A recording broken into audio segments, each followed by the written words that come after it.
Yo, what is going on, everyone? My name is Nick, or The Notorious Fantasy, and in today's video, we're going to be going over my top waiver wire ads for week number 3 of the 2022 fantasy football season. Inside today's video, I'll be going in depth into 5 running backs, 5 wide receivers, 3 quarterbacks, and 3 tight ends that I believe you guys should be looking to add off of the waiver wire right now before it is too late. But before we can get on into things, I would like to ask that if you guys are new to the channel and you do end up enjoying today's video, that you please make sure to hit that subscribe button down below. And while you're down there, whether you are new to the channel or not, please make sure that you do leave a like on today's video. It would help us out a ton. And if you do want to follow me on Twitter, please do so at Notorious FNTSY. So without further ado, let's get into my deep dive into my week 3 waiver wire ads. We begin with the running back position, headlined by Mark Ingram, running back of the New Orleans Saints, going up against the Carolina Panthers in Carolina this week. Currently, Ingram is owned in 30% of leagues on Yahoo Fantasy, so if you play on ESPN, NFL, CBS, Sleeper, any of those other fantasy football platforms, then the ownership percentage is going to be slightly different for Mark Ingram, as well as for all of the other players in today's video. Based upon what I have read, it does seem very possible that running back Alvin Kamara, the lead back obviously for the Saints, misses not only this game up against Carolina, but could also be in danger of missing their week number 4 matchup. Last week up against the Tampa Bay Buccaneers, Mark Ingram had to step in on Sunday, having 10 carries for 60 yards, which is decent, 2 receptions on 2 targets for 3 yards, and 1 fumble, but the Tampa Bay Buccaneers run defense was tough. That game as a whole was incredibly tough for the New Orleans Saints, as Jameis Winston struggled mightily. Jameis Winston looked fucking atrocious. The dude looked blind in the pocket. It was absolutely embarrassing to watch as the game kept on going. But again, one bad game up against the Buccaneers is not going to make me panic and not want to start Mark Ingram up against the Carolina Panthers if he is the number 1 running back in this game if Kamara misses. And again, if this injury is serious, like I potentially read, we might be able to play Mark Ingram in week number 4 as well. So up against the Carolina Panthers defense, as long as Alvin Kamara is out, I am firing up Mark Ingram with a ton of confidence. After Mark Ingram, the running back position on the waiver wire is kind of bleak. Now, if you're in a deeper league, can you play Raheem Mostert, my number 2 running back? Sure. But am I loving it? Am I excited about it like I would be with Mark Ingram? No. Raheem Mostert of the Miami Dolphins goes up against the Buffalo Bills this week at home in Miami, currently owned in 43% of leagues. While I liked Edmonds all offseason, I was a big fan of Chase Edmonds, I knew there was always the possibility that maybe Edmonds isn't going to be the guy, and maybe since McDaniel is part of that Kyle Shanahan tree, they want to use multiple running backs, and then maybe Edmonds doesn't end up being super valuable for fantasy. And that has been the case thus far through the season. It's not that Edmonds looks bad, it's that Raheem Mostert is there, and that presence kind of fucks Chase Edmonds over. Week 2 up against the Baltimore Ravens in that crazy comeback win for the Miami Dolphins, we saw that Raheem Mostert had 11 carries for 51 yards, as well as 3 receptions on 3 targets, and he's currently the running back number 38 in fantasy football. Now, up against the Buffalo Bills, I'm a Miami Dolphins fan. I have seen this over the years where I talk myself into the Miami Dolphins going up against the Buffalo Bills, and I think, you know what? Maybe this is the year where we finally figure the shit out and beat the Bills. And then the game shows up on Sunday, and Josh Allen bends the Dolphins over a fucking table and just raw dogs them into the night. The Buffalo Bills put the Dolphins on all those foldable tables and just jump directly through them. But maybe this year, things are different because the Dolphins offense looks legit.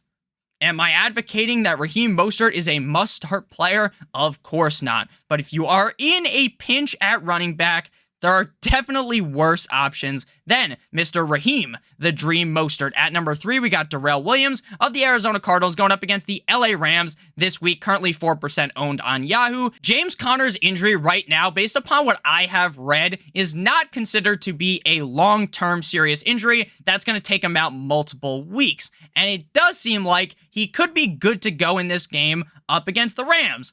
But if you are down bad at running back, or you have James Conner, why not just add the insurance? Because Darrell Williams actually looked pretty decent up against the Raiders when Conner was down.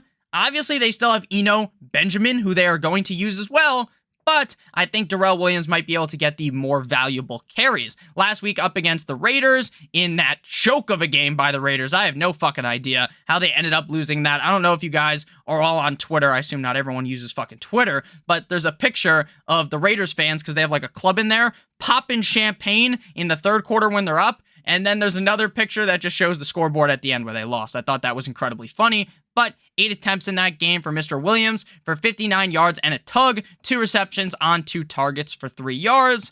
Again, up against the Rams defense, I'm not saying that I love Darrell Williams, but if James Conner is out, I do think he would be start worthy. Next up, we move to Kenneth Gainwell, Kenny G of the Philadelphia Eagles, up against the Washington Commanders in Washington. 46% owned for Kenneth Gainwell. A revenge game for Mr. Carson Wentz, who, spoiler alert, we're going to be talking about later as a quarterback that I want to be starting this week. So Gainwell has yet to play his week number 2 matchup up against the Vikings, because this was recorded prior to Monday Night Football, so you guys can watch it, hopefully, before Monday Night Football. So everything that I talk about right now is going to be based solely on week number 1. Obviously, if Kenneth Gainwell goes crazy, or if he gets hurt, or if Sanders gets hurt, or Sanders plays like shit again, knock on wood, I'm not rooting for injuries, or Boston Scott becomes the lead back or something, then things will change. So I will update this in the comment section. If something crazy happens, it will be in the pinned comment. In week number 1, up against the Lions, 5 carries for 20 yards and a touchdown, not a touchdowns, a touchdown with 2 receptions on 4 targets for 12 yards. So a decent game out of Kenneth Gainwell. Gainwell is kind of reaching to the bottom of the barrel, but he does have receiving upside. And hey, maybe tonight we see all of the Philadelphia Eagles score a touchdown, just like we saw up against the Lions, because Sanders, Gainwell, as well as Boston Scott found pay dirt in that game. So Kenny Gainwell, my number 4 running back to add on the week. Closing out my running backs to add before we pivot to the wide receiver position is TDP. Tyrion Davis-Price of the San Francisco 49ers going up against the not-so-hot Denver Broncos in Denver. 8% owned for TDP. Jeff Wilson played solid last week, and it's pretty clear that he is the main guy, and he's going to be the first guy to touch the ball. But Davis-Price got 14 carries compared to Wilson's 18, so we will still be seeing Shanahan utilize multiple running backs. Also, now with Jimmy G-Spot, Jimmy Garoppolo under center, we don't have to worry about Trey Lance taking rushing opportunities away from the running backs. Obviously, it sucks. It's bad that Trey Lance got hurt. I'm obviously not saying, thank God Trey Lance got hurt, right? That's not what I'm saying. I really like Trey Lance this offseason. But what I'm saying is that it's not like Jimmy Garoppolo is going to go run the ball and steal the opportunities away from Tyrion Davis-Price and Jeff Wilson like Trey Lance would.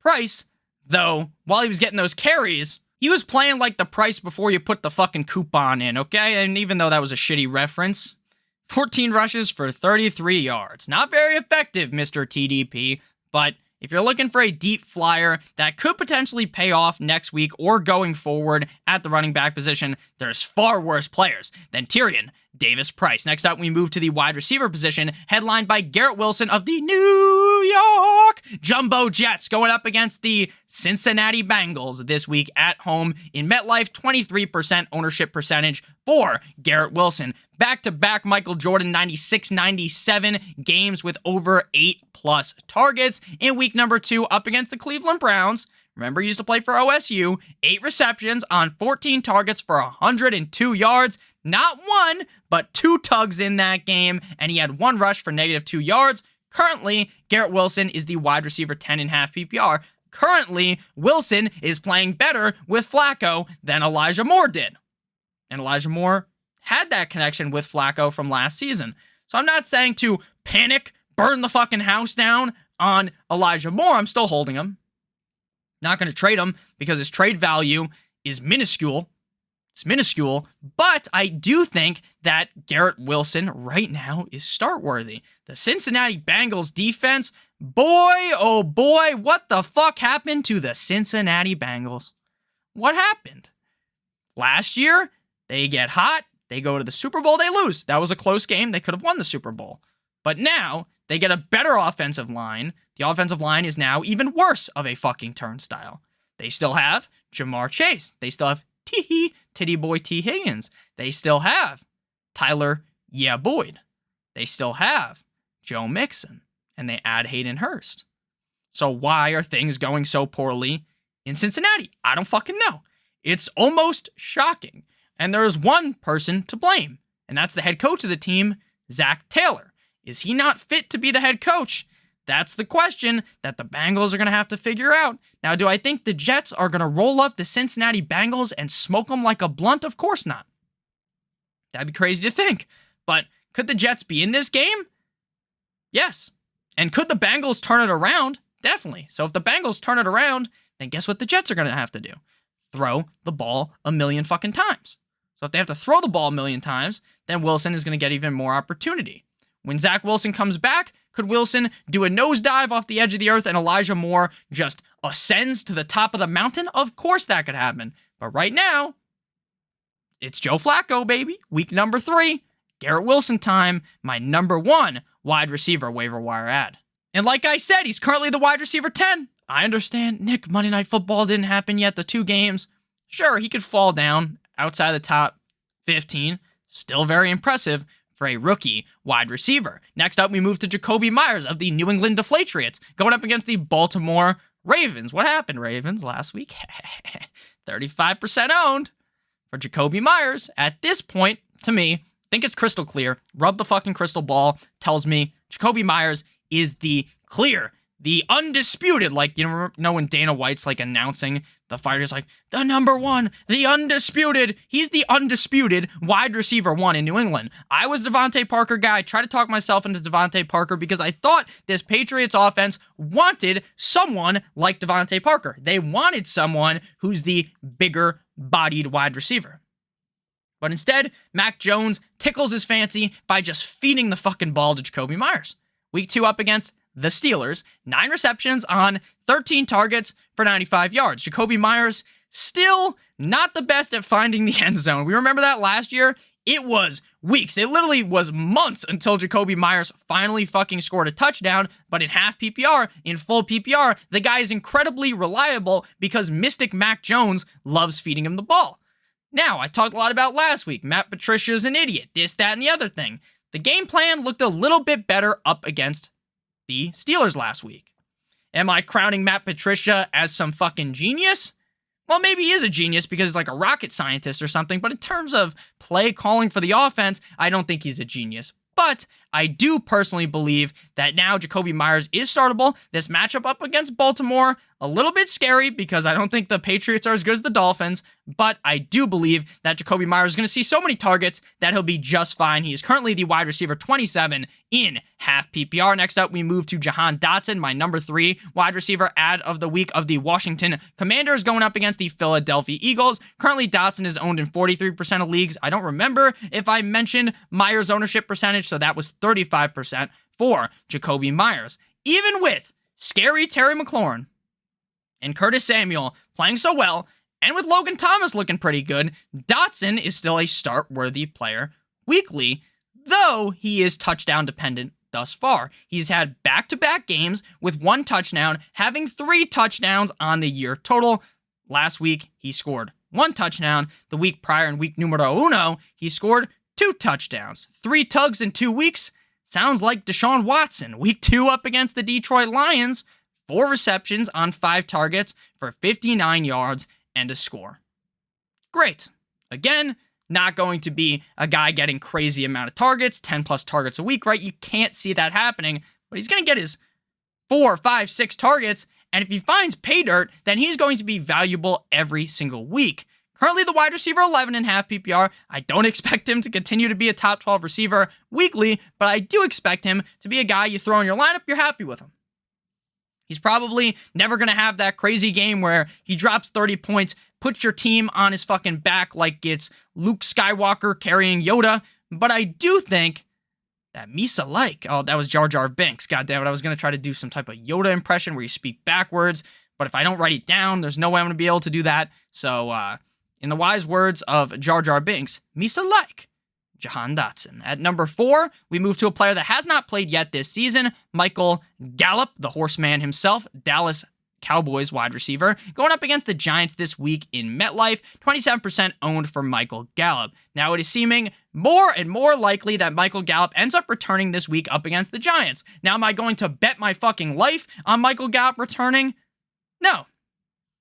But everything that I have read, I try to read a lot about all these things, it seems like they're pushing towards a return this week, and if he doesn't return this week, he's definitely back in week number 4. I definitely would be hesitant to roll him out this week because he just came back. But he does need to be rostered due to the immense amount of upside this guy has when he's healthy, the fact that we're seeing Noah Brown look so good right now, and CeeDee Lamb, he's getting some targets, but he's not really doing too well. The defenses are locking Lamb up.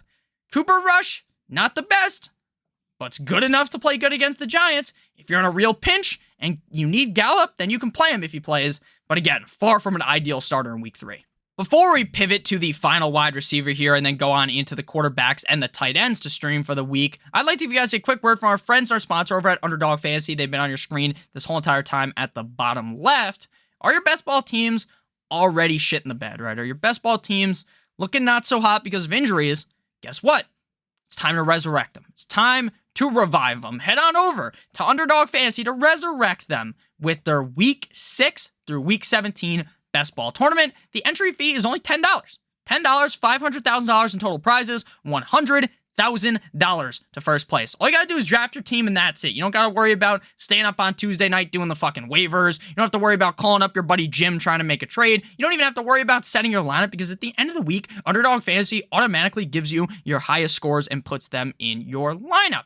Underdog also features daily and best ball contests for the MLB, the PGA, the NBA, the NHL, so you don't have to just play during the football season. You can play all year long. All you gotta do is click on the link in the video description down below or use promo code STOCHASTIC, STOKASTIC, to get a first batch deposit bonus of up to $100. So you deposit $100, they'll give you an additional $100. That's 10 free entries into the Best Ball Resurrection Tournament. They also have weekly contests as well. I entered tonight 2 lineups into the $5 contest for both of the Monday Night Football games. As you guys are seeing this, that contest may have filled, but they offer them for Thursday Night Football, Sunday Night Football, Monday Night Football. It is incredibly fun. I fucking love drafting. So if you do as well, I know, it's really fun, in my opinion, make sure you check out Underdog Fantasy again. Promo code STOCHASTIC for that $100 first match deposit bonus. Now, we pivot into the quarterback position, headlined by the revenge game.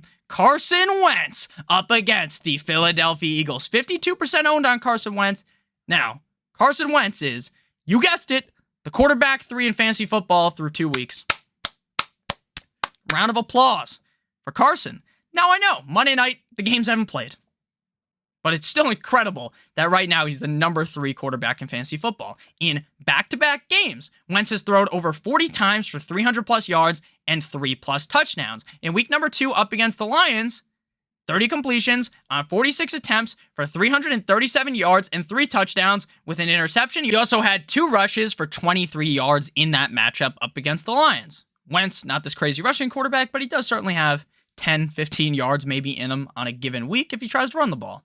Now, this is a revenge game. The revenge game is a very, very concerning thing in fantasy football because either one or two things are going to happen. Number 1, Carson Wentz takes the Eagles and absolutely skull fucks these guys. He absolutely demolishes them, says, "What happened, pal? What happened?" He smokes that Eagles pack. Or he makes the game to be too big. Thinks in his head, I have to beat the Eagles. I got to prove the Eagles wrong. That Jalen Hurts guy is a scumbag. Maybe that's not what he's going to say, right? Maybe he likes Jalen Hurts. I don't know, but he's going to be thinking, fuck these guys. I'm going to beat them.